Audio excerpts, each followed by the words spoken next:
Mark Onley, founder and artistic director of Chicago Tap Theater, back with another action-packed episode of The Tea on Tap.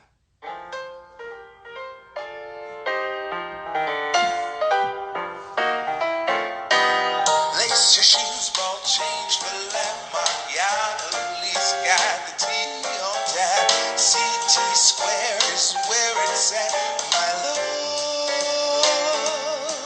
Nobody near us to see us or hear us. No friends or relations or weekend vacation. We won't have it no dear that we on the telephone. My dear. Today, featuring Tap Dog and Tap Life Guru, an all-around great guy with an even better accent, the Anthony Lacascio. I'm going to ask him, does he pronounce it Lacascio? Let's find out. He is here now. Going live in 3, 2, 1, boom. That would be Locascio, sir. Locascio. Anthony Louis Locascio. Locascio. You know, I married in. Locascio. Hold on. I'm messing it up already. Anthony Louis Locascio. Thank you very much. You know, I married into an East Coast Italian family. You're part of the family now. I mean, my wife's mother is from Queens, and she has the accent to prove it. All right. All right. I like that. I like that a lot. Yeah. Hey, man, you look good. Thank you. It's better than looking bad. I love it. Tell everybody where you're at, because you are not at home. You're in the middle of a summer tour, correct? Yeah. Actually, let me put on my speaking cap. So, okay. Yes. So I'm in the middle of the hashtag Summer Tap Tour, which Stacy and I figured out has been going on for at least 11 years, something like that. So we're in Charleston, South Carolina today, in an Airbnb, and that's where I'm at. And we'll be here for what, another day? And then we're heading where? Then we head to North Carolina tomorrow. Oh, I love North Carolina. Great tap dance in North Carolina. Yes, sir. Yeah, and in Georgia, of course. I work quite often in Atlanta, and I'm always impressed with the quality there. Yeah, we just were at the studio the other day, and I was like, "Wow, all right, we're doing well. We're doing good here. This is good stuff." Yeah. And I assume you have your mug. Oh, look at that! Show me your mug. I do have my mug. This was a gift that was given to me yesterday. Oh, I love it. By a tap dancer by the name of Brighton, who's been taking our Sunday classes online. Love it. Yeah. Well, you know, you should. I knew you would have a great mug because you post mug shot quite often. I do post mug shots quite often. I don't even know how that started. It started quite a while ago. I think it started with my obsession with the Clone Wars. There was Star Wars: The Clone Wars, like one of my favorite Star Wars. Great show. Yeah, and I used to do the openings on my Instagram. I used to put on filters and read the openings because I was just having such a good time with it. And I feel like there's always a lesson to be learned with that show, so I appreciate that. Yes. I love that 1940s newsreel voice they always have at the beginning. Yes, exactly. War taking over the galaxy. Love it. Yeah, it's fantastic. Such a the good boys show. walking into Europe today. Like all that. Yeah, and they do a whole segment like that in Captain America. There's fantastic. A whole, they reenact that. It's great, and he's part of it. It's a great scene. That's awesome. So tell me, I'm going to ask you the same first question I ask everybody. What was your first experience with tap dance? You know, my first experience with tap dance was a very personal one. I actually talk about it. That's how we opened up when we did Sounds of a Tap Life. It was my experience with my dance teacher asking my mother if I would tap dance in the class that he had because he needed a little boy to lead the dance. And that was when I did Bigger Isn't Better. And I played General Tom Thumb. And I was this big. And Joey, my dance teacher Joey, who we'll talk about later, he said to my mom, I really want Anthony to be in this tap class. And my mother said, listen, if Anthony wants to do it, then he could do it. And did I want to do it? I was like, sure. I mean, I had a cool dance teacher who was a male, which my second dance teacher, not the first one I had, who was a female, who didn't know what to do with me. So I was ready to do whatever he asked. So Yeah, so my first experience was being asked to tap dance, which will tie into the whole thing how I feel like tap dance kind of chose me. So Yeah, but that's awesome. my first viewing experience, I got to say, it's got to be Sammy Davis Jr. For some reason, Ah, I distinctly remember seeing a lot of Sammy Davis Jr. when I was a kid, and he means a lot to me in that fashion. yeah. And you must have grown up in the city, right, with that accent? I grew up in Queens, New York. I grew up in Howard Beach, Queens, which was a crazy place to grow up for a laundry list of reasons. And I was one of the people who, although I grew up there, I wasn't really always accepted there because I was a dancer and I dealt with a lot of bullying in my Catholic grammar school. That's I could write a whole book on that, but that's not what we're here for. Yeah, it can be challenging being a young male dancer, that is for sure. We know that struggle is real. Absolutely. Yeah. Yeah, because other boys are vicious, cruel little beasts. Yes, especially when they're, for lack of a better term, some sort of connected to something powerful. Connected, you say? Yes, I can understand. Yeah, related to, Yep. I think this is a good time for us both to sip our coffee. I'm drinking tea. Lovely. What kind? Well, I'm in the South, so I'm drinking iced tea. Right now it's pure leaf tea. I like to make my own tea at home, but at the moment I'm drinking sweet tea. How Southern of you. Yeah, and with sugar, not high fructose corn syrup. That's good. Much healthier, much healthier. Absolutely. As always, I got my black coffee going.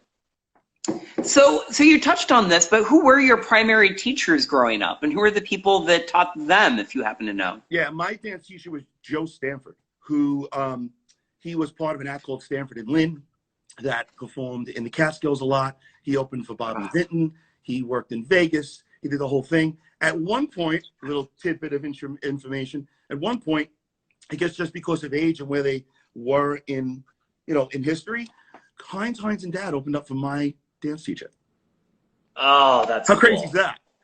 And that's amazing. My dance teacher's teacher, one of his teachers for sure I know is, because he's spoken about this, was Henry Latang in Manhattan. And he was actually in class on occasion with Greg and Maurice. How cool is that? So I've tried to get some stories from him. He just, it seems like he just tells that story. I don't know why, but he's told me that. And that's kind of a cool connection to have. That's a very cool connection. I don't know if you ever got to take from Henry. I've never sweat as much in my life. I took from Henry a few times in the St. Louis Tap Festival days. And I just remember, you did it. As you know, as the second you were done, you did it again. And he always played the piano in the room. And every combination, no matter what it was, always started da da da da da da da da da da da da. Every combo. Didn't matter if it swung, if it was straight. Everything began that way. That's awesome. At least in my memory. Who knows? I was a teenager. Yeah, that's right. I know Stacy actually took class with Henry. I never had that honor. I don't understand how I got here because I lived in New York and I never got plugged into the New York tap scene when I was younger at all. I had no idea. It's crazy. I did get to take at least Phil Black's class at least once or twice. But, oh, wow. Yeah, but that was it. It was like I lived in Queens. I didn't go into Manhattan. I had Queens. We went to Manhattan like you went on vacation when I was younger. Right? From Manhattan, like it was an occasion. You went for something special. Like my grandfather brought me. And then I did auditions in Manhattan a little bit, but I was auditioning. I wasn't getting plugged into the scene. Yeah. Like I feel like people who got plugged into that scene definitely have a privilege that I did not get to be part of, and I very much wish I could have. Yeah, but on the other hand, I love that we all have our own journey into the dance, right? Absolutely. And how beautiful they all are. And I feel like it's good sometimes for kids to hear from people that, they can go this way or they can go that way, and they can still end up in this beautiful place in the art where they're brilliant practitioners, they travel the world teaching, they've, toured with a major show. So I think that's a really good lesson for people to hear. Yeah, I think that's kind of why I gravitate to what I do. I go to studios. I'm constantly in studios. I love going to studios and teaching and helping people to be on the right path or confirming that they're on the right path, or giving them confidence in what they're doing so that it continues. Because you hear about tap programs not doing very well in dance studios all the time. And I think there's lots of ways they can do well, but sometimes those people just need a little guidance. And the last time studios really had that kind of guidance, I feel, was in the Al Gilbert days. And that's a long time ago. And that stuff needs to be updated drastically because, you know, that's on record. And we have a lot more ways to communicate now than just besides a voice, a distance voice on a record. You know what I'm saying? Yeah. So anyway. Oh, without a doubt. Yes. So is there anything that any of your mentors said to you when you were growing up that has stuck with you, or anything you still hear in the back of your head? There's one thing specifically, and a second thing, but he wasn't a mentor. It's just someone I got to work with. But Gregory Hines said to me, who I got to meet twice. I didn't get to tap dance with him, but I got to meet him twice. The second time he remembered me, and after a conversation, and I talk about this in Sounds of the Tap Life too. He had said to me, a little kid came running up, a little black kid came running up. They had a conversation, and then the kid ran away. And I was like, wow, that was amazing to see that exchange. I'm so glad I was here for that. It was so cool. And Gregory, he said to me, he said, well, we just don't teach tap. We teach life through tap dancing. And that was a big thing for me. You know, that was in the first maybe year or two I was doing Tap Dog, so I was still all new to that, and that meant a lot to me. It meant a lot to me. So that stuck with me. And something that I like to tell people, it's another, you know, I like to tell stories, but I got to open for Stevie Wonder, and we got to meet him. I got to hang out with him, private little show. It was crazy. That was crazy. And when I met Stevie, he had said to me, while we were in the room together, we were talking. He said, "What are you doing the show?" Basically, and he's got this vibe the whole time. He's an experience. He's this energy around him. It's crazy. And he said to me, I said, I'm a tap dancer. He says, I love tap dancing. It's one of my favorite types of dance. It's one of the only kind of dances I could see.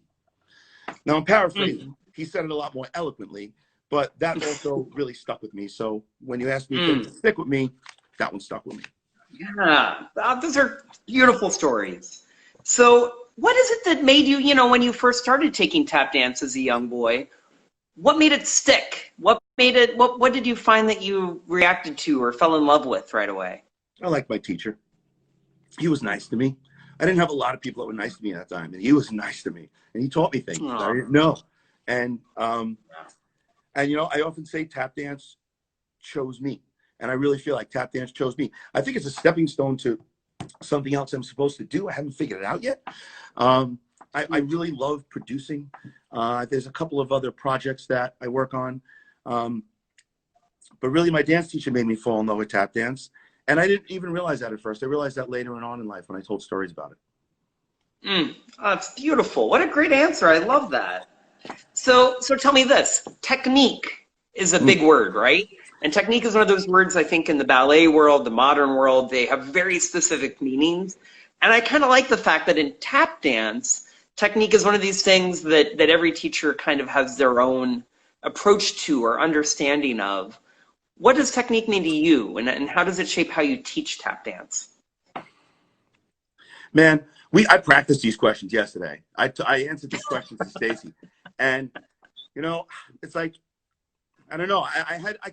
There's a couple questions I had nailing down a really great answer to. This one was one of them because, I mean, what do we have technique names? I mean, is there a technique name I could pick? Because I don't know. If like, you know, I say I try to use proper technique. Well, what the hell does that mean? You know, to me, proper technique would be loose ankles, you know, try to be clean, make sure you don't always have to have the most amazing musicality, but you need to be with the music. And you need to be playing the tap, you know, you need to be playing the sounds like music. I often say, if I'm saying, I'll give you a step that's just, you know, a lot of us could relate to: flap, heel, heel, spank, heel, toe, heel.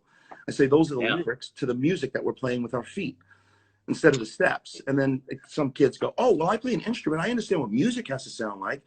I need to play my feet like an instrument. Oh, right, this is an instrument. Like, I do all the reiteration of, you know, how many people in the room play an instrument? 4 people raise their hand. I raise my hand too. I say I play tap shoes. All of a sudden people are like, am I supposed to put my hand up now? I don't, you know. So when you say technique, you know, I lift my knees. I make sure I'm going from the knee. I think about my hips. I will say this about technique. This is one thing that I think about when we talk about technique. I don't chase sounds. I tell my students, don't chase sounds, chase technique. You know, because if you're going after technique, you'll eventually get the sounds. But if you're going after sounds, you may never get the technique. And then you'll be able to do individual steps, but you may never be able to connect those steps. And the reason is because you're lacking the technique. Now, I don't know what technique really means in that sentence. I could connect that to every step in tap dancing is a preparation to the next step. There's something else I like to say. I've wanted to always put that on a shirt. Oh, I like that. I am going to steal that. I will always credit you, but I'm totally going to start repeating that. Okay, I think, and you know what? I credit you all the time when I start class, and I talk about you sometimes about pushing the ankle and loosening the ankle and taking your class. I love to have sweet. Personal experiences with other tap dancers that I can bring into my class, and then if that tap dancer ever tap dances with you, they might feel a little bit more comfortable saying hello or having a conversation, because I realize sometimes we're intimidating to people. I don't always realize that, but I try to remember that and include that in the whole, Stacy likes to say, experience, that I'm an experience.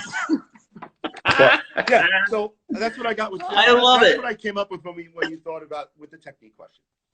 Yes. So I'm going to combine these two questions, and I want to come back to this because I want to talk quite a bit about your time in Tap Dogs, because I think for tap dancers, especially tap dancers of a certain age, we remember that Tap Dogs was a huge sensation. It was part of the inflection point where tap dance ceased to become something people referred to in the past and, talked about tapping in the present, along with the movie Tap, along with White Knights, along with Black and Blue and things like that. But certainly Tap Dogs was a big part of that journey. Did you deal with any, I'm wondering how many injuries you had to deal with, because I've heard that I saw it for one thing, and I know it's an immensely physical show. And you're dancing in crazy boots that look heavy as can be.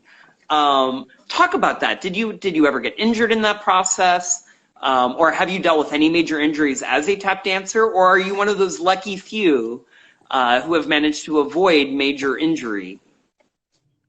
Okay, first of all, I got to tell you, my heart is racing a little bit more right now because people don't usually talk about Tap Dogs that way. And I really appreciate you saying that. I felt like it drastically changed my life and what I thought tap dancing was and could be. Right? Yeah. Even before that, I don't know, when Twilight Zone came out,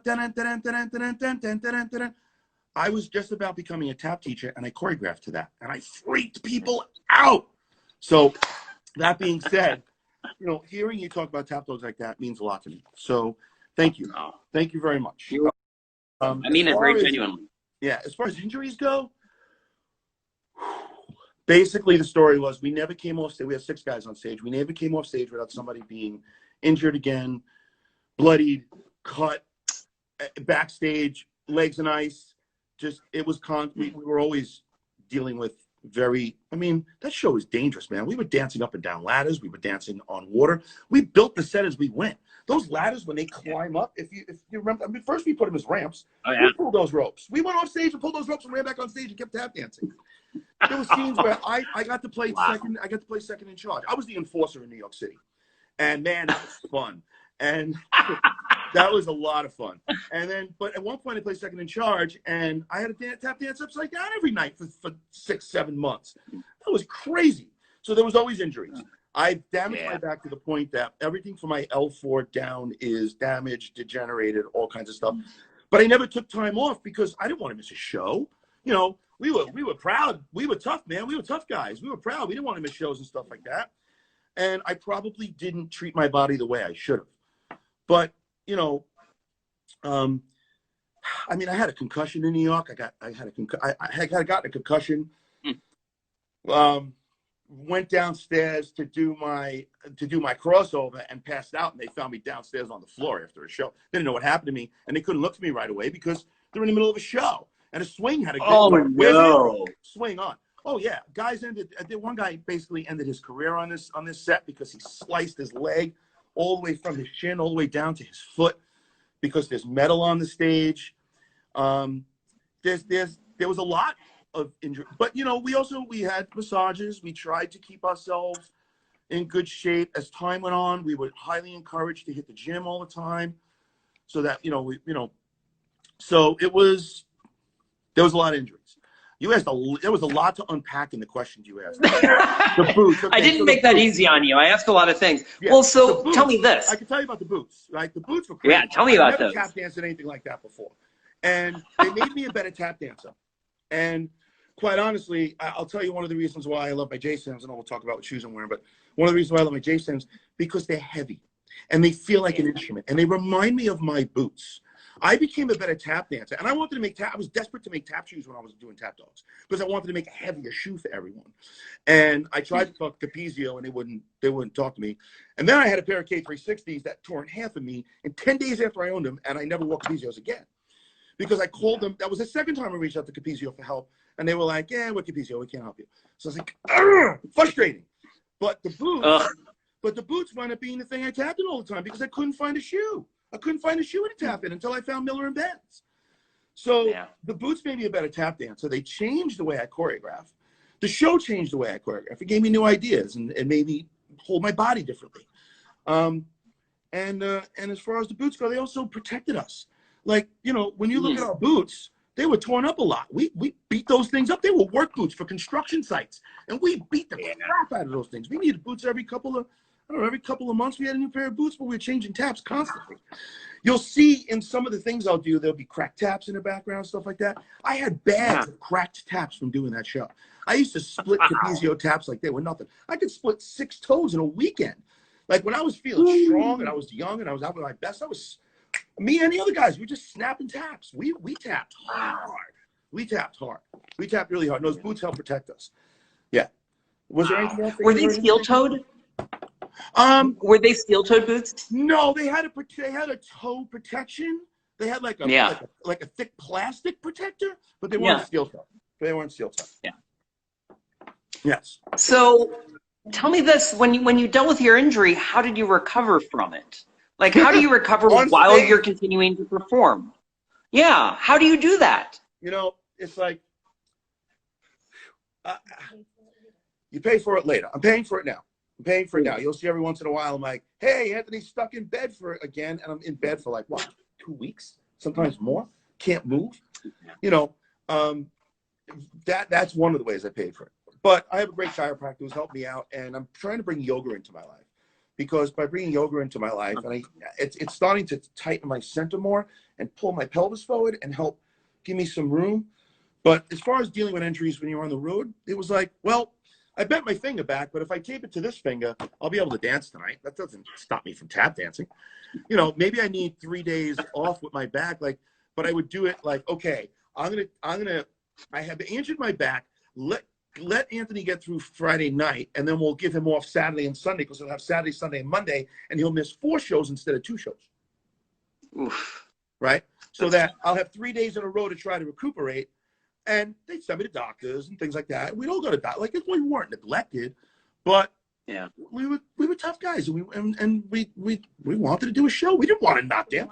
We didn't want to be, and we didn't want to get home either. If you were injured and that injury was more than 2 weeks, they couldn't keep someone on the payroll for 2 weeks not having them work and run the risk of down to 1 swing. We had 6 guys on stage and 2 guys on the side of the stage ready to jump in. And wow. And you know, that's not a lot of coverage. Not a lot of coverage. We didn't take shows off. It would have made, you know, sometimes they give you, like, on the weekend you get 1 or 2 shows off so that you're not always on, and they rotate guys in and out. We did not rotate guys in and out. You were in. You were on stage and you were in. Yeah.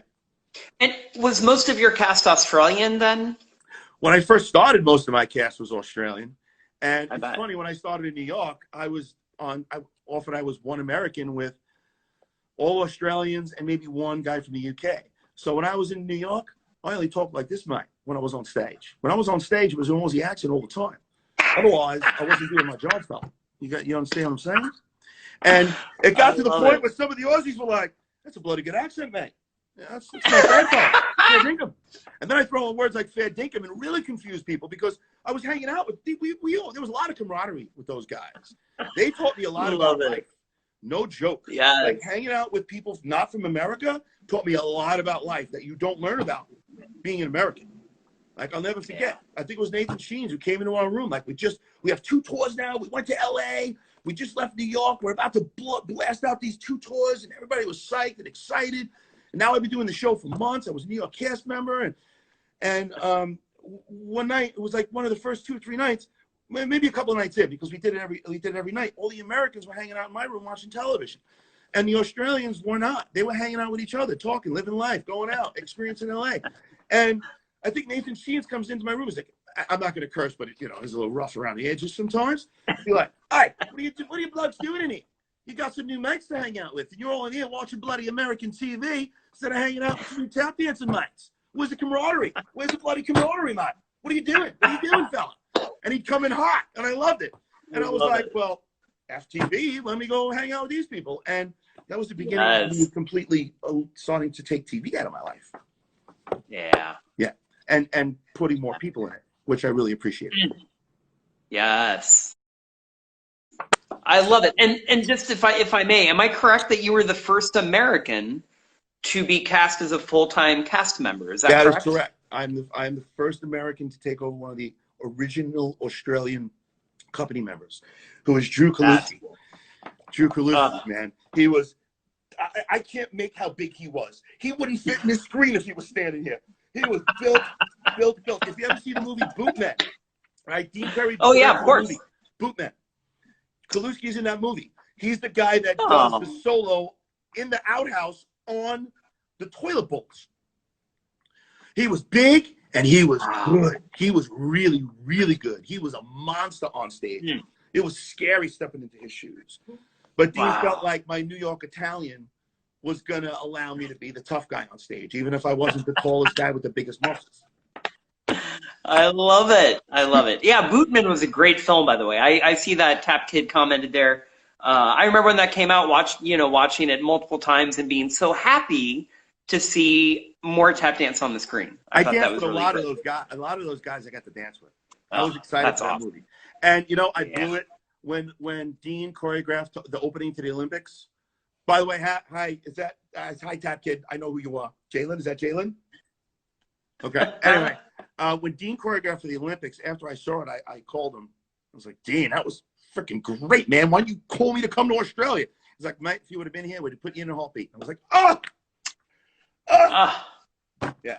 So, but yeah, he's done a lot of great things. So tell us about the creation of Tap Life. I'm going to start that very open-ended, and then once you give us some of the background and kind of the mission, and then I'm going to drill down into that, because I know that this is something that you and your partner devote pretty much. It sounds like it really is your entire life right now. I'm guessing kind of in the way that Chicago Tap Theater is mine and my partner's. So talk us first through, maybe start with this, the name. Okay, the name. One summer on the summer tap tour, I was hanging out with a friend of mine, Jen Vermaes, who also it has a tap company, 2 tap companies. One is Rhythm Theory, and the other one is Noise Complaint, which is one of my favorite names of a tap company ever, Noise Complaint. So Jen and I were driving around. She was teaching with me, and we saw Salt Life on the back of all the cars in Florida. So we started joking around saying, forget Salt Life, we're living the tap life. We're living the tap life. We're living the tap life. So that's how it kind of started. Well, that summer was me moving back to New York, I believe. I was coming back to New York in a different way. I was going to live there now. I started teaching at BDC a little bit, and, you know, there were some people who wanted to tap dance with me, apparently. So we started tap dancing together, and the Tap Life name kind of stuck around, and we decided, hey, let's dance at Big Apple Tap Festival this year. I'm going back to New York. I want to know what the New York tap scene is like. I'm going to register to go take class at the Big Apple Tap Festival. Who wants to register with me? So we had enough people to register, and we submitted a piece to dance at the Big Apple Tap Festival showcase. And our costume was a shirt that said #TapLife, which came from the music video that Jen and I did. It was my first attempt at doing a music video with no money. It was the Blurred Lines music video that we did. I didn't want to dance to that song, but everybody was telling me, oh, we'd love to hear your rhythms with that, the way you lay it, blah, blah, blah, canon, phases, cross rhythms, which is kind of like was my thing at the time. I still do that. So I put that video out. Do that choreography at the Big Apple Tap Fest. You can see that on YouTube. Wait. We're going to have to pause for 1 minute. You choreographed the Blurred Lines tap video? Wait, which one are you talking about? I know that video. Mine. The one that I Yeah, did. I know. I've seen that. It's lovely. Anyway, go That's the ahead. Apple Tap Fest? No, but is that online somewhere? Yeah, it's the one with the camera from behind our feet, looking out to the Yeah. audience. Yeah. I did not realize that was you. Sorry. Oh, all right, cool. Well, that was Nice work. the first time my company danced together and danced, and that's what we did. Debbie D was in the audience. Diane Walker was in the audience. Brill Barrett was in the audience. Professor Hank Smith was in the audience. There was a lot of people from the faculty from Big Apple in the audience. And I was kind of like, I felt like that was my coronation. Like I was like, okay. They're like, all right, this guy from Tap Dogs he's okay. He's cool. He could play. He could hang out. It's where I met Professor Reed. And then after that, we were on the street. After that moment, we were also like on this high. And Brill, it was the first time I really met Brill. And Brill and I met on the corner in Manhattan with the ladies that were dancing with me. And he said, "Oh, that was, in his Brill way, paid us a lovely compliment." And I was just enamored with him and his voice. And he says, "Well, what's the name of the company?" And Tina says, "Tap Life," because we hadn't named the company yet. And that was it. We were Tap Life Company. And then it played into the whole Gregory Hines thing. So we were like, okay, I guess we're Tap Life Company. And that's what it was. We became, at that moment, we became Tap Life Company. Yeah. That's beautiful. So now tell us what your mission is at Tap Life. It's a great question. I think that I've narrowed it down to this. We try to provide experiences where people get, how did I say it? I'm going to blow it right now. I was going to write it down and I lost it. We provide opportunities for people to come together and experience tap dance. Now, whether that means people coming to learn in a class, whether that means audience members coming together to see something that has to do with tap dancing, whether that means us going to a senior center and providing people with tap dancing, we provide opportunities for people to experience tap dance. That's what we do. Yeah. Now, there's a couple of different facets of that. Tap Life Company was the thing that started it. That led us to Tap Life 2, which for a little while we were doing, which really gave us insight on how to do Tap Life Remote, which is now a mentorship program. So, yeah, which was something that we started in 2019, which is a mentorship program that we do like online with people. And they can come to our live events. When we have live events, we have 2 meetings a month with them, whether it's a teacher, a studio, whether it's a teacher who wants some guidance in their classes and their kids, or a studio owner who wants to build their program, or a kid who just loves tap and wants some more guidance in tap. We try to give them tap skills, life skills, and things that are specific to their goals. When you join Tap Life Remote, you fill out this whole questionnaire that tells us about you. So before our first meeting with you, we could decide how can we best offer our services to you. So it really is an individualized mentorship program. That's Tap Life Remote. Because we always want to have connection with people that want to have connection with us, right? And Tap Life 2 made it two just in a box. Tap Life Remote opened it. So we really appreciate that. Love it. Then with Tap Life Hero Foundation, we realized that as far as being a producer and maybe getting money to get grants so that we can do things for tap dancers, because one of our goals is to pay tap dancers, or provide opportunities for, if tap dancers are paying for something anyway, that we provide a much more, we provide an experience that they feel like they're getting more for their money.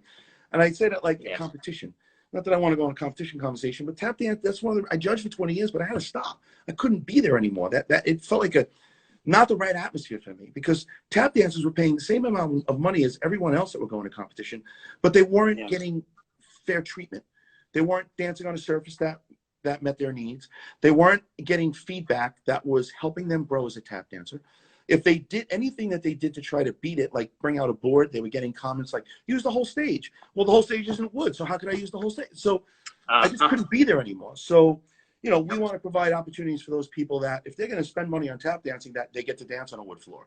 They're around other tap dancers. They're going to come out of that experience feeling like they had a life-changing experience, or an experience that's on their path to where they want to go in life. And I'm very passionate about all that. And I don't always verbalize it really, really well.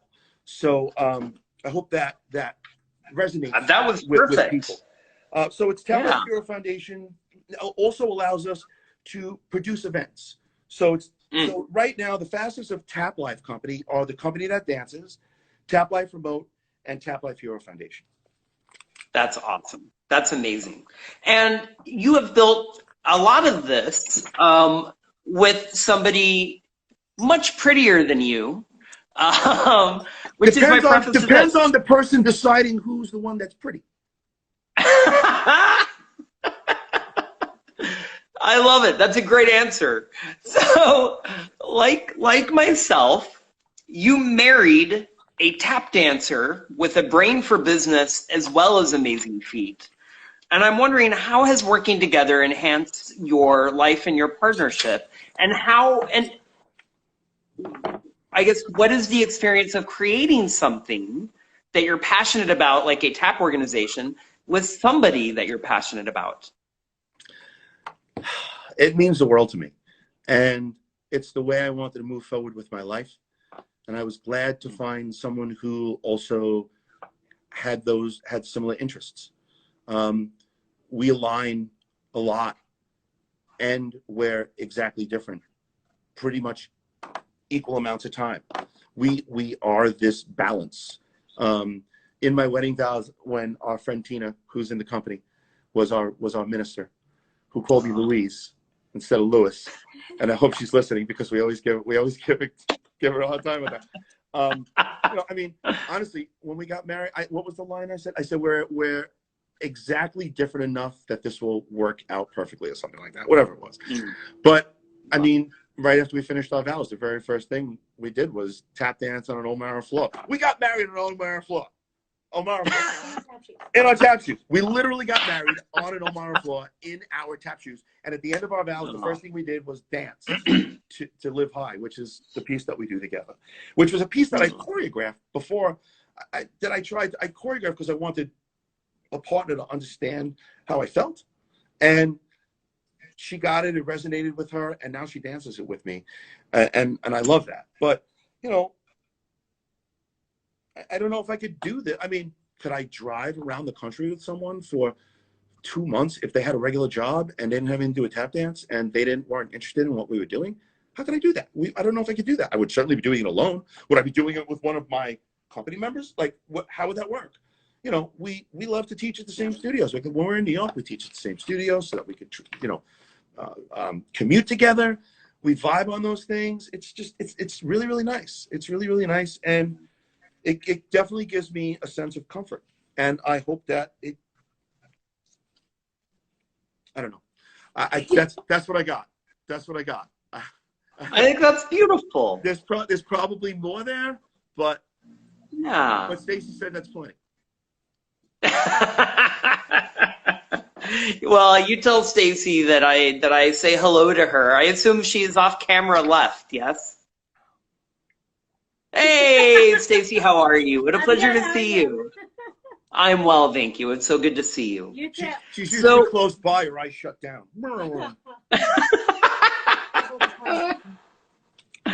She has the kill switch, right? Yeah, yes. Yes. The other day I was doing something and she went, stop. And I stopped everything I was doing and she did whatever needed to be done. And the woman behind was laughing. She's like, stop, huh? Yeah. Yeah. That's right. Yeah. My nickname is, one of my nicknames is Hurricane Anthony. Is that correct? Yes, Hurricane Anthony. Oh, I love it. And the #1 rule of Tap Life Company, if you ever dance with us, is never follow Anthony.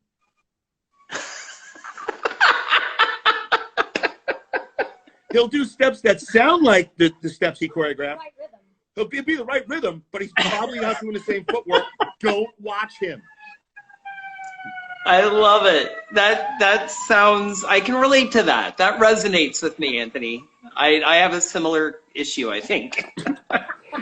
So tell me this. Talk to me about teaching tap dance to senior citizens. Because I have done it before and I remember loving it. I haven't done it in quite a while and I miss it. It's something that I've wanted to return to. How did you come upon this experience? How do you enjoy it? What have you found through doing it? You know, I like to say that one of the things that I want to teach my tap dance, the people I teach tap dance to and remotely is to be self-starters. And I feel like the best thing a tap dancer could be is someone is a self-starter. So we discovered that we could write a grant to this program called Casa that happens to be in Queens, New York. And if you write this grant, they give you X amount of dollars to go to a senior center and work with the seniors. And that's what we did. We wrote this grant to work with seniors that we were going to teach basic music theory, tap history, show footage, put them in shoes, let them, learn how to do some basic steps, and all about tap dance. And the board loved it, and we were awarded the grant. Now, it's a great experience, basically. It's an interesting experience. I think that anybody any age could do it. These are the kind of things that we tell the people that we mentor. We try to give them the tools to do these things, and we do them ourselves so that we're in the same situation as other people. And we brought a cajon with us. We played music. It started with just one or two people that trusted us, and then we got a couple of more. We sat down at the table. We talked to every person. We got their age, and we tried to find tap dancer. We have this it's a Thelma Goldberg tap history poster. I have that poster. Yeah. Anything Thelma Goldberg does is great. Yeah. Yeah. So we brought that poster in with us, and we tried to associate the people, their age, and other tap dancers that would have been born around the same time as them, or that they would have seen on TV.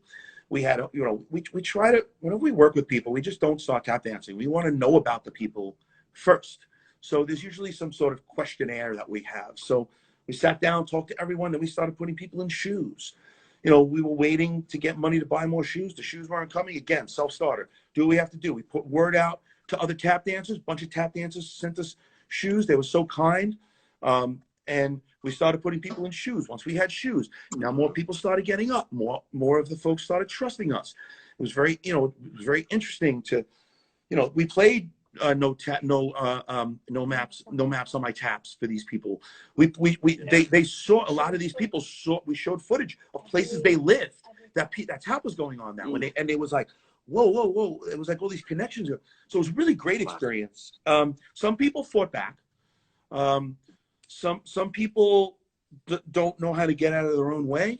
And when we run into that energy, I just, okay, thank you very much. Don't need to, you do what you got to do. I'm going to go over here. And some of those people change when they observe us and we don't engage them.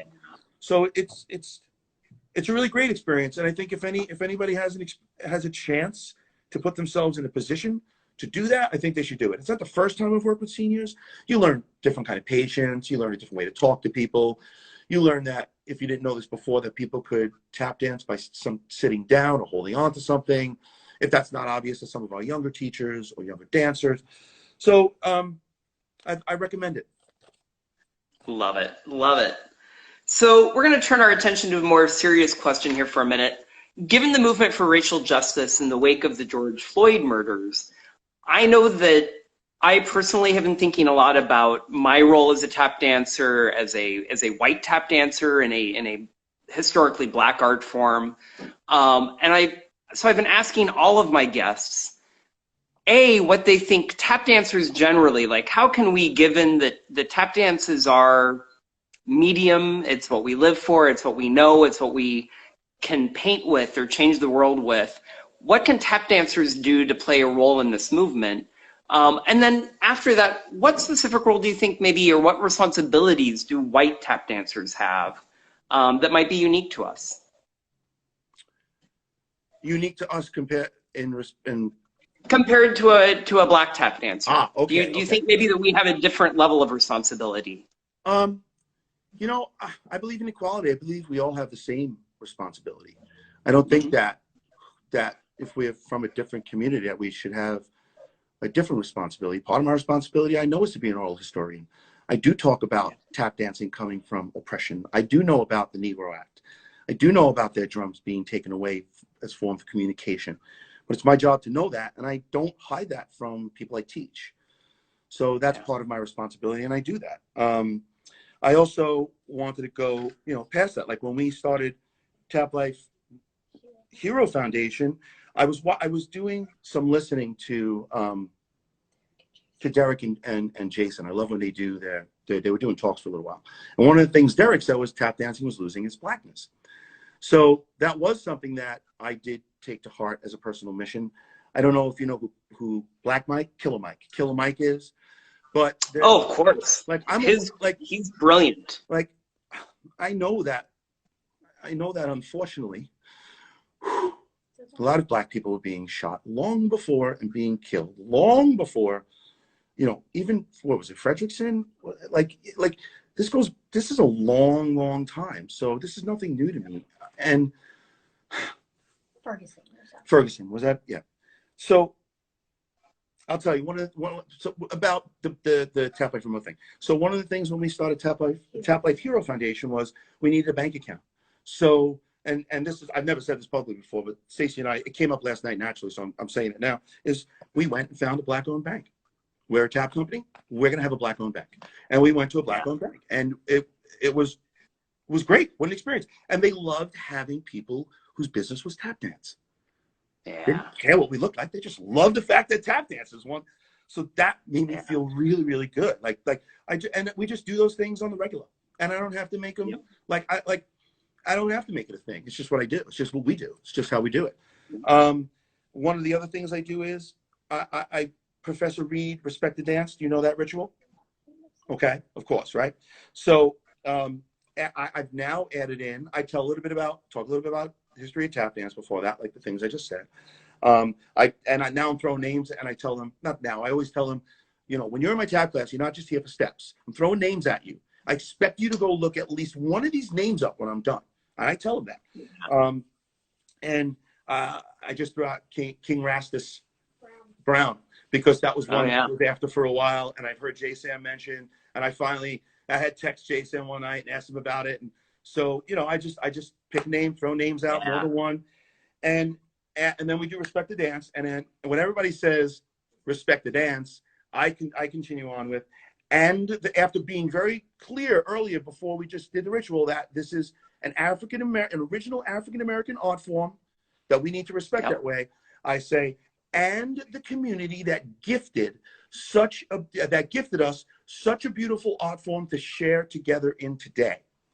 So that's nice. Yeah, that's I don't lovely. know if what that means as far as in relation to the question, but this is what I do, and this is what I've always done. Well, I think what you're pointing out is that we need to be aware of our history, and I think we have an obligation to share it. And I think that's exactly what you said. And I agree completely. I feel like those of us that are really hip to tap dance and love tap dance the way that we do, I think we always have assumed that everyone teaches tap dance like we do. And I think it's easy to forget that probably 95% of the tap teachers in America don't, they go in and they teach steps, and that's it. And you don't blame them, right? That's how they teach ballet. That's how they teach modern. And they're coming from that background where, the dance form is the mechanics. Yeah. And sure, they'll talk about the soul and the emotive aspect, but there isn't necessarily the same connection with lineage and history.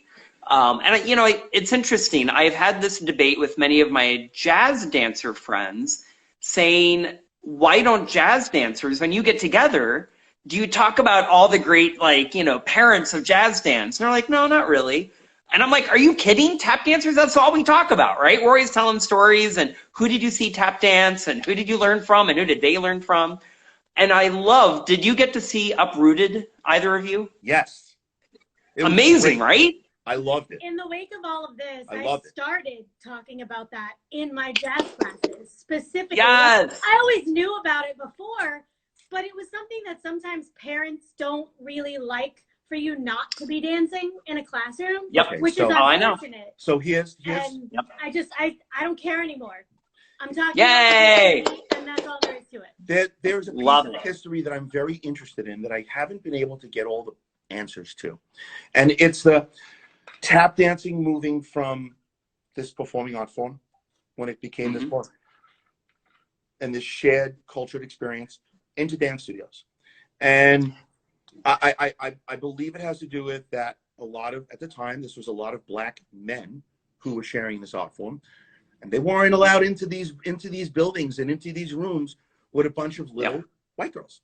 And that's just the fact that I've come across. Now, is there more to it? Can I get more answers? Does someone else have a better understanding of that? I haven't been able to. So I'm saying it like that in case someone ever says, hey, Anthony, I have this little tidbit of information that could add to that. But I feel like the way tap dancing, as we know it, wasn't brought into the place that it's being taught. The way it wasn't preserved. Like everything else, when something gets borrowed, taken, removed from one place, no matter what the culture is, right? And brought into somewhere else for reasons of profit, capitalism, money, benefit, the thing changes. So without a doubt.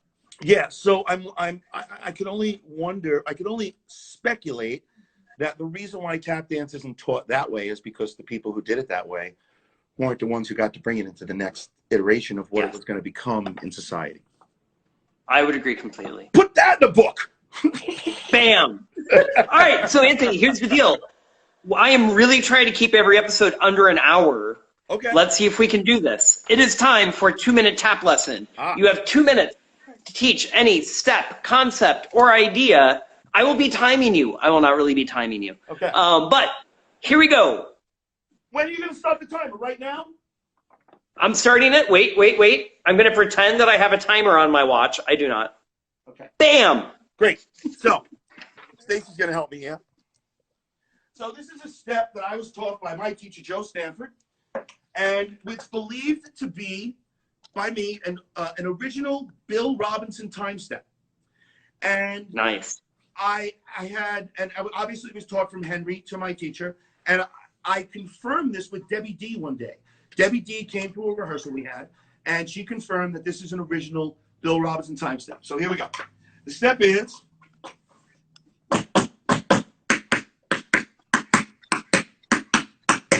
that's the rhythm of it. I say step, step, step, step. Now this is a spank, not a brush. Spank, dig, flat, shuffle, rotate. And the nice thing is we do it 3 times in a row.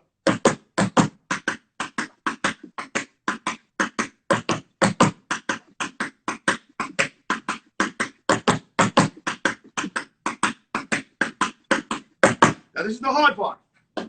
The break is spank, beat, spank, change, shuffle, heel, step, spank, change, shuffle, heel, step, spank, change, shuffle, heel, step, spank, big.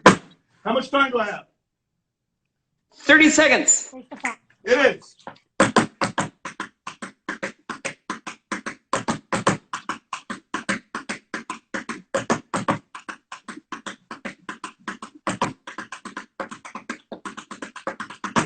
I know, I missed that. That was terrible.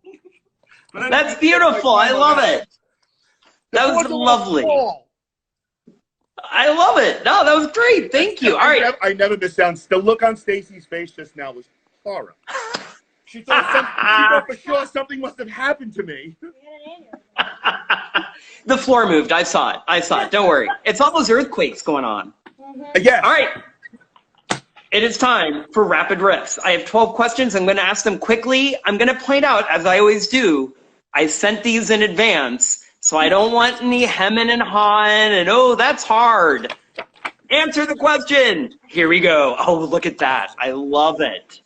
Yes. All right, here we go. Number 1, what tap shoes do you wear? Right now I'm wearing J. Sam's, but I rotate them with my Mateos from Matt at the Dancing Fair and my Miller & Benz.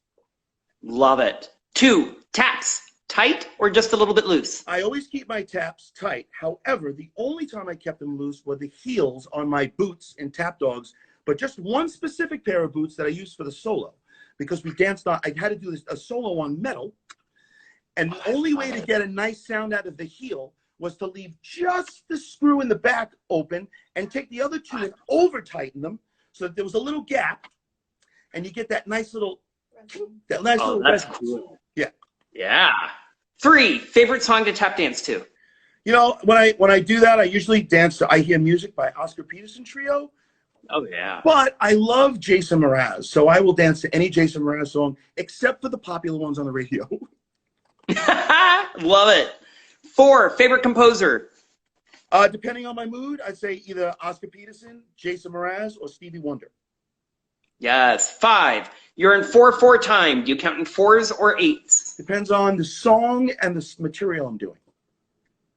Oh, I like it. 6, favorite tap dancer to watch who is no longer with us? Sammy Davis Jr. or Greg. Yeah. Nice. Great choices. 7, favorite living tap dancer to watch? Okay, I have a bone to pick with you. I don't think that's a fair question. Oh, I know. You are not the first to say that. Yeah. So I started a list and then I couldn't pick one. But the first three that came out of my, the first one that came out of my mouth, well, the first two that usually come out of my mouth, because I just love him, Ayodele. I love Domisha, but everyone loves Domisha. And I can't say it. Claudia. Rahada Gennaro. Oh, Rahada Gennaro from New York, originally from Germany. I love her. I love watching her tap dance. There's something about her that just resonates with me so much. So. And one of the kindest souls in tap dance. Have you heard her play piano? I have not. She's like a concert quality pianist. Are you kidding me? She's one of those. She's just, she's all the things. Well, all right. You just explained a lot to me. Right? Her musicality, I know. Now I get it. She's amazing. Amazing. 8, favorite choreographed tap piece you've ever seen or done? The Grub and Tap Dogs. So simple. Yes. Done in 7s. The first time I saw it, I was like, what just happened? Yes. Yes. 9, what single tap performance that you've seen live do you remember the most vividly? It was Tap Dogs, man. It was Tap Dogs. Nothing like that was ever anything like that before to me, and it blew my mind and changed my life. Before I was I wasn't in it yet. Yeah. 10, you can go back in time and see anyone tap performer or performance. What do you see? Every time they honored a tap dancer at the Kennedy Center, I want to be backstage. Yeah. Oh, great answer. 11, what tap dance would you most like to see added to the tap canon? Well, this is a slash, because nothing would make me happier than to make our National Tap Dance Day celebration of Lucky to Be Alive so big that it was just a thing. But that's from like dance studio point of view. But from like in a tap, the other side of tap dance, when I think about that, it's tapping. I would really love to see It's Happening, Sarah's piece, be part of the canon, because it is good. I love it. And it's just all original work there. So I love it. Yeah. Finally, second step of the Shim Sham. What count do you start on? What's the Shim Sham? Oh my God. Are you now? I know you're friends with Evan Ruggiero, and I feel like I remember him talking about this. Go ahead. Say what? Oh, so I did it originally. I did it on the 1, but then I met Trey. What? I did it on the 8. I don't know. I don't have an answer to that question. I did it. Wait, okay, so I did it. I do remember now. I did it on the 8, but when I met Trey, I started doing it on the 1 because he told me a story. That tracks. Him with Dr. Reed. Yep. So Dr. Leonard Reed. So yeah, I do it on the 1 now.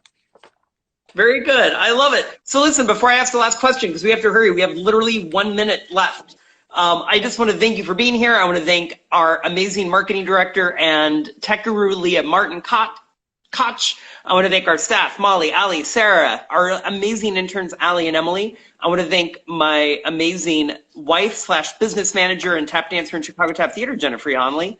Please come take our classes on Wednesdays on Zoom. You can get more information at chicagotaptheater.com. Finally, Anthony, when you shuffle off this mortal coil, how do you most want to be remembered as a tap dancer?